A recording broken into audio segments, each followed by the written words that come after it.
মীন রাশি কালপুরুষ রাশি চক্রের দ্বাদশ রাশি হলো মীন রাশি, যার অধিপতি গ্রহ হলো দেবগুরু বৃহস্পতি, যার ইংরেজি নাম হলো পাইসেস, অর্থাৎ যার বাংলা অর্থ বোঝায় সৎ এবং যথার্থ ব্যক্তি। তবে মীন রাশির জাতক বা জাতিকারা সর্বদা নিজেদের পরিবার পরিজন আত্মীয় স্বজনদের কাছে সর্বদা সৎ বা পবিত্র থাকতেই পছন্দ করে, কিন্তু এই সৎ বা পবিত্র থাকার কারণে মাঝে মধ্যে বদনামেরও ভাগিদার হতে হয়েছে এবং ঠকে পর্যন্ত যেতে হয়েছে নিজেদের পরিবার পরিজন আত্মীয় স্বজনদের কাছে। যেহেতু এর অধিপতি গ্রহ হলো বৃহস্পতি, তাই নিজের ধৈর্য এবং কোয়ালিটির উপর ভর করে এদের জীবন বেড়ে ওঠে। এই রাশির মানুষরা পরিশ্রমী এবং কর্মঠ হয়ে থাকে। কাউকে প্রতিশ্রুতি দিয়ে সেই রাস্তা পিছনে হাঁটা, এনারা কিন্তু এই মতবাদে বিশ্বাসী না। যেহেতু এর শাসক গ্রহ হলো বৃহস্পতি, তাই বাবা মায়ের ভালোবাসার প্রতি চিরকাঙাল হন জন্ম থেকে। তবে সেটা পরিবার পরিজন আত্মীয় স্বজনদের কাছে কিছুতেই প্রকাশ করতে ভালোবাসেন না বা প্রকাশ করতে চান না। তবে মীন রাশি বা পায়েসের রাশির পূর্ব ভাদ্রপদ, উত্তর ভাদ্রপদ এবং মীন রাশির রেবতী নক্ষত্রের জাতক বা জাতিকাদের জীবনে বর্তমানে চাকুরি বাকুরি বা কর্মক্ষেত্রে চলছে কিছু স্ট্রাগেল, সম্পর্কের ক্ষেত্রে চলছে কিছু সমস্যা, অর্থনৈতিক ক্ষেত্রে চলছে কিছু গোলযোগ এবং মাঝে মধ্যে পারিপার্শ্বিক শত্রুতার সংখ্যা যেন বৃদ্ধি পেয়েই চলেছে। অর্থ ইনকাম হলো, অর্থ সেভিংস বা টাকা পয়সা থেকে জমিয়ে রাখার ঘরে চলছে নানা রকম টানাপোড়েন, নানা রকমের সমস্যা। সাংসারিক জীবনে পারিবারিক জীবনে বিভিন্ন দিক থেকে স্ট্রাগেল প্রবলেম একের পর এক ফেস করতে হচ্ছে। মীন রাশি বা পায়েসের রাশি জাতক বা জাতিকাদের এই সমস্ত পরিস্থিতিগুলি থেকে দীর্ঘদিন ধরে পুরোপুরিভাবে মীন রাশির মানুষরা একদমই আর পাচ্ছিলেন না। অন্যদিকে মীন রাশির রাশিপতি, মীন রাশির ভাগ্যপতি দীর্ঘ কয়েক বছর বা কয়েক মাস যাবৎকাল মীন রাশির সাপেক্ষে পীড়িত নিচস্তভাবে থাকার কারণেই কিন্তু মীন রাশির মানুষরা এই প্রবলেমগুলি ফেস করেছেন। তবে এরপর আসছে মীন রাশির বিশাল বড় একটা পরিবর্তন শুরু হতে যাচ্ছে। মীন রাশির সাড়ে পরবর্তী চরণ। জয় কর্মফলদাতা গ্রহ শনি মহারাজের জয়, জয় অঞ্জলিপুত্র মহাবলী বজরং বলী হনুমানজির জয়। হরে কৃষ্ণ, রাধে রাধে। আজকে আমাদের এবিভিটি অ্যাস্ট্রো বাংলা বাস্তু টিপস ইউটিউব চ্যানেলে আপনাদের সকলকে স্বাগত জানাই। আশা করি আপনারা সকলে ভালো আছেন এবং সুস্থ আছেন। আজকে আমাদের বাংলা রাশি ফলের আলোচনার কেন্দ্রবিন্দুতে যে রাশিটি থাকতে চলেছে সেটি হলো কালপুরুষ রাশি চক্রের দ্বাদশতম রাশি তথা মীন রাশি বা পাইসেস রাশি। প্রিয় দর্শক বন্ধুরা, আমাদের আলোচনাটি হবে প্রতিটি গ্রহ, প্রতিটি নক্ষত্র এবং প্রতিটি ছা গ্রহের অবস্থান এবং নক্ষত্রগত ট্রানজিট বা স্থান পরিবর্তনের উপর ভিত্তি করে। কোনো মন গড়া কথা কিন্তু আমাদের ভিডিওর মাধ্যমে প্রকাশ করা হয় না। তো প্রিয় দর্শক বন্ধুরা, আপনারা যদি মীন রাশি বা পায়েসের রাশি জাতক বা জাতিকা হয়ে থাকেন, আজকের এই ভিডিওটি সম্পূর্ণরূপে থাকতে চলেছে আপনাদের জন্য।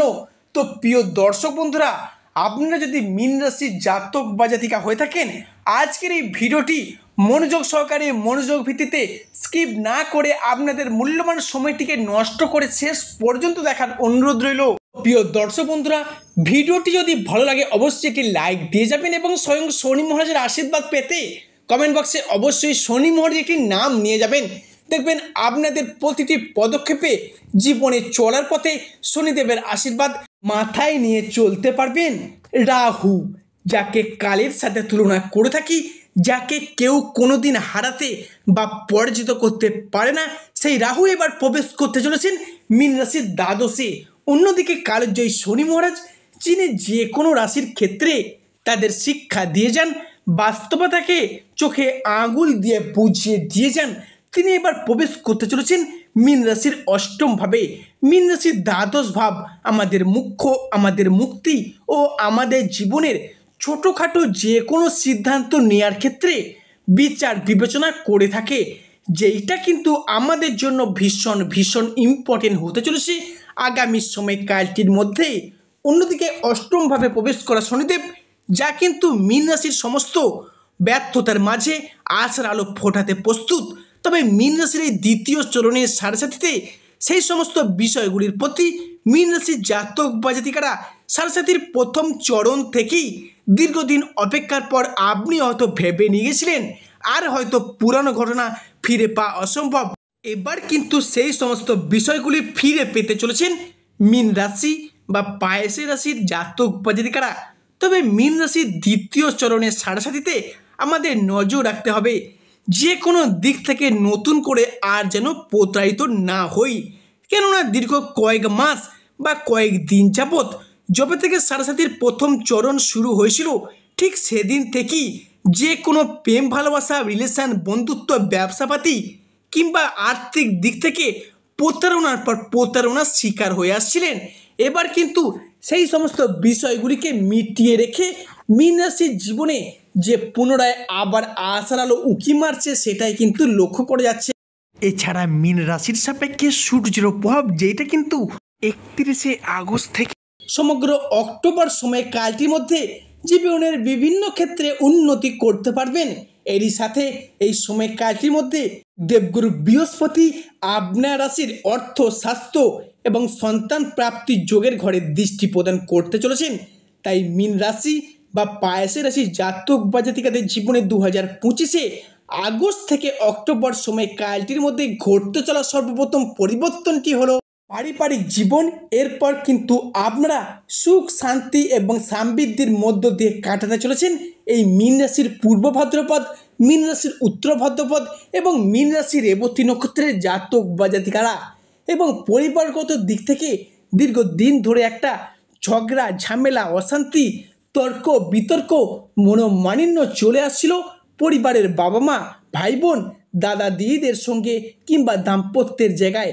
আপনি বাবা মা হলে আপনার ছেলে মেয়েদের ক্ষেত্রে আপনাদের সন্তান বা সন্ততিদের ক্ষেত্রে দীর্ঘদিন ধরে একটা সম্পর্কের জায়গায় ঝগড়া অশান্তি মনোমালিন্য চলে আসছিল সেই জায়গায় এরপর উন্নতশীল ফলাফল বয়ে নিয়ে আসতে চলেছে।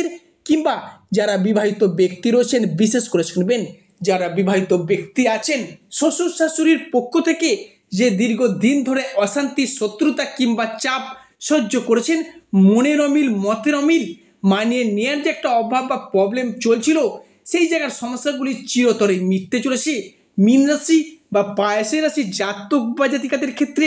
কিংবা আগামী 30 আগস্টের পরবর্তী সময়কাল থেকে সমগ্র অক্টোবর সময়কালটির মধ্যে মীন রাশি জাতক বা জাতিকাদের মধ্যে পরিবারে কোনো শুভ আনন্দ অনুষ্ঠান হওয়ার একটা শুভ যোগ দেখতে পাওয়া যাবে। সেই সমস্ত আনন্দ অনুষ্ঠান হতে পারে কোনো বিবাহ বাড়ি, কোনো পৈতা বাড়ি, কোনো গৃহপ্রবেশ বা কোনো অন্নপ্রাশন। যে কোনো শুভ আনন্দ অনুষ্ঠান হওয়ার একটা শুভ যোগ বিশাল মাত্রায় কিন্তু আসতে চলেছে মীন রাশির জীবনে। পরিবারের নতুন কোনো মানুষ অতিথি বা কুটুম্বের আনাগোনা বৃদ্ধি পাবে যাদের জন্য আপনি বেশ কিছুটা লাভবান হতে পারবেন। তবে মীন রাশির জাতক বা জাতিকাদের মধ্যে পরবর্তী পরিবর্তনটি হলো অনেকের ক্ষেত্রে রাহু এবং ষষ্ঠে কেতু বসে থাকার কারণে কোনো গুরুত্বপূর্ণ সিদ্ধান্ত নেওয়ার ক্ষেত্রে মাঝে মধ্যেই আপনি যেন ভুল সিদ্ধান্তের বশবর্তী হয়ে পড়ছিলেন বা ভুল সিদ্ধান্ত নিয়ে ফেলছিলেন কিংবা না চাইতেই অন্য কোনো ব্যক্তিদের সঙ্গে তর্কে বিতর্কে পর্যন্ত জড়িয়ে পড়ছিলেন। এবার কিন্তু হঠাৎ অসুস্থ হয়ে পড়া, দুর্ঘটনার কবলে পড়ে যাওয়া কিংবা শরীরে কোনো রোগ যদি একবার বাসা বাঁধে তা সেরে উঠতে অনেকটা সময় লেগে আসছিল। এই জায়গার সমস্যাগুলি এরপর কিন্তু চিরতরে মিটতে চলেছে মীন রাশির জীবনে।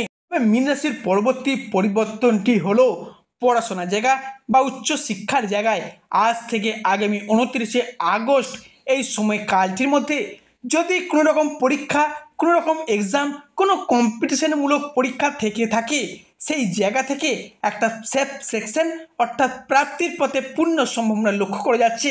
এবং এতদিন আপনারা বা আপনাদের সন্তানেরা যে তুলনায় পড়াশোনা করছেন সেই তুলনায় কিন্তু যথার্থ ফলাফল পাননি। তবে এরপর কৌশিকী অমাবস্যার পরবর্তী দিন থেকে বিশেষ করে আগামী 31 আগস্ট এই দিনটি থেকে যারা বিদেশ যাত্রা অর্থাৎ বিদেশ যাত্রার পথে অপেক্ষায় ছিলেন তাদের ক্ষেত্রে মঙ্গল কিন্তু একাই সৃষ্টি করতে চলেছে রাজযোগ। এরপর দেবগুরু বৃহস্পতি আপনার রাশির সাপেক্ষে অনুকূল ফলাফল দিতে চলেছে। দীর্ঘদিন ধরে চাকুরি কর্ম ব্যবসা কিংবা পড়াশোনার ক্ষেত্রে আপনারা বিদেশ যাত্রা অপেক্ষায় রয়েছিলেন সেই সমস্ত সমস্যা সংক্রান্ত ব্যাপারে চিন্তিত আছেন, অর্থ সংক্রান্ত বিষয়ে, স্বাস্থ্য সম্পর্কিত ব্যাপারে সেই সমস্ত সমস্যা এরপর কিন্তু মিটে যাবে এবং বিদেশে যাওয়ার পথে বা বিদেশে গিয়ে মুনাফা অর্জনের পথে সাফল্য আসতে চলেছে আপনাদের জীবনে। এছাড়া খরচ খরচা বা বাড়তি শখ আহ্লাদ মেটাতে গিয়ে অনেকে অনেক সময় প্রবলেম ফেস করেছেন মীন রাশি বা পায়েসি রাশির মানুষেরা এরপর কিন্তু সেই জায়গায় একটা স্বস্তির নিঃশ্বাস ফেলতে পারবেন। এছাড়াও মীন রাশির উপর সূর্যের দশম ভাব যা আপনার রাশিতে একাদশভাবে দৃষ্টি প্রদান করছে, যার কারণে অন্য জায়গায় চাকুরির ক্ষেত্রে যারা আটকে রয়েছেন, বিভিন্ন কন্ট্রাকচুয়াল কাজের জায়গায় যাদের চাকুরিগুলি পেন্ডিং পর্যন্ত পড়ে রয়েছে, তাদের সেই কাজগুলি পার্মানেন্ট হয়ে যাওয়ার একটা পূর্ণ সম্ভাবনা লক্ষ্য করা যাচ্ছে। সমস্ত কিছু মিলিয়ে মীন রাশির জীবনে একটা সাফল্যের নতুন মোড় আসতে চলেছে আগামী অক্টোবর সময়কালটির মধ্যেই। মীন রাশি ভালো, আজকের আমাদের ক্ষুদ্র আলোচনাটি শেষ পর্যন্ত দেখার জন্য ধন্যবাদ। যা আশা করি আপনাদেরকে আমার ভিডিওটি আগামী দিনে পথ চলার পক্ষে সুবিধা করবে। সর্বশেষে শনি মহারাজের আশীর্বাদ পেতে কমেন্ট বক্সে অবশ্যই শনি মহারাজ একটি নাম নিয়ে যাবেন।